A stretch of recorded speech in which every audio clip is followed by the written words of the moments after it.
নমস্কার, আমি সুমিতা। আজ আমি আপনাদের সামনে আমার একটা ছোট্ট আবেদন নিয়ে এসেছি। আমি অনেক ভেবে দেখলাম যে আমার আবেদনটাকে যদি সমাজের সামনে তুলে ধরতে চাই, তাহলে সোশ্যাল মিডিয়ার থেকে বড় এবং ভালো প্ল্যাটফর্ম আর বোধহয় কিছু হয় না। আজ রবিবার ৯ই মার্চ, সন্ধ্যা এখন সময় 6:30। আগামী 14ই মার্চ বাঙালিদের শুভ দোল উৎসব এবং আগামী 15ই মার্চ অবাঙালিদের হ্যাপি হোলি উৎসব। আমি দোল এবং হোলি উৎসবের আগাম শুভেচ্ছা জানাচ্ছি আমার সকল বাঙালি এবং অবাঙালি বন্ধুদের। এবার আসি আমার আবেদনটার বিষয়। দেখুন, এই রঙের দিন আমি চাই প্রত্যেকটা মানুষ সুন্দরভাবে রং খেলুক, নিজে রং মাখুক এবং অপরকে রং মাখাক, আনন্দ করে এই উৎসবটা পালন করুক। কিন্তু আমার আবেদন যেটা সেটা হচ্ছে যে রাস্তার গরু এবং রাস্তার কুকুরগুলোকে দয়া করে রং দেবেন না। কারণ 100 জন মানুষের মধ্যে বোধহয় 90 জন মানুষই রাস্তার যে সস্তা আবির এবং রংগুলো বিক্রি হয় সেগুলোই কিনে নিয়ে আসেন। হয়তো 10 জন মানুষ হার্বাল কালার বা হার্বাল আবির ইউজ করেন। সে যেই কালারই ব্যবহার করুন না কেন, আপনারা রং খেলবেন, তারপর যে যার ঘরে ঢুকে যাবেন, দামি সাবান এবং শ্যাম্পু দিয়ে আপনারা স্নান করে নেবেন, আপনাদের গায়ের রং চলে যাবে। কিন্তু কুকুরগুলোকে বা গরুগুলোকে স্নান করার দায়িত্ব কিন্তু কেউ নেয় না। আর সৃষ্টিকর্তার এমনই সৃষ্টি যে ওরা ওরা ওরা ওদের গা হাত পা চেটে পরিষ্কার করে, আমাদের কিন্তু আমাদের গা হাত পা চেটে পরিষ্কার করতে হয় না।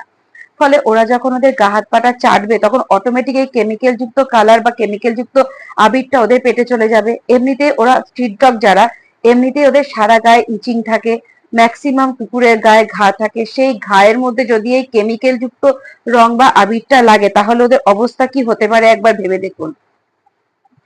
তারপরে আমি এই দোল উৎসবের সময় দেখেছি অনেক বাড়ির বাচ্চারা রং নিয়ে বা রং ভরা বেলুন নিয়ে রাস্তায় গেটের সামনে দাঁড়িয়ে থাকে। রাস্তা দিয়ে যে আসে তার গায়ে রং দেয়, ইভেন কাউকে যদি না পায় তো রাস্তা দিয়ে যদি সেই মুহূর্তে কোনো কুকুর শুয়ে থাকে বা গরু পাস করে তো তার গায়ে রং দেয়। দেখুন রং দেয়। দেখুন ওরা তো শিশু, ওরা তো বোঝে না, কিন্তু আপনারা যারা বড়রা আছেন, বড়দেরকে ওদেরকে বোঝাতে হবে যে বাবু দেখো, ওদেরকে গায়ে রং দেওয়া যাবে না, কারণ ওদেরকে তুমি স্নান করিয়ে দেওয়ার দায়িত্ব নেবে না। সেই জন্য আমি আপনাদের কাছে হাত জোর করে অনুরোধ করছি, ওদেরকে রং দেবেন না ওদের গায়ে। আপনি সুস্থভাবে দোল উৎসব পালন করুন, সুস্থভাবে আপনি বাঁচুন এবং ওদেরকেও বাঁচতে দিন। আপনি যেরকম সৃষ্টিকর্তার সৃষ্টি, ওরাও কিন্তু ঠিক সেভাবেই সৃষ্টিকর্তার সৃষ্টি। আপনার যতটা সমাজে বেঁচে থাকার অধিকার আছে, ওদেরও কিন্তু ঠিক ততটাই বেঁচে থাকার অধিকার আছে। তাই আমার থেকে বড় যারা, আমি তাদের কাছে হাত জোর করে অনুরোধ করছি। আমার থেকে যারা ছোট, আমি তাদের কাছেও হাত জোর করে অনুরোধ করছি।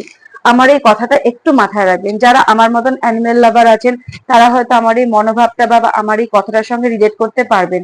বাট যারা অ্যানিমেল লাভার নয়, যারা মানুষ, তারা একটু মানসিকতার দিক থেকে চিন্তা করে দেখুন। একটা পশু, বিশেষ করে আমি রাস্তার কুকুরদের কথা বলছি, সারা গায়ে ঘা, পোকা, ম্যাক্সিমাম কুকুরের ইউট্রাস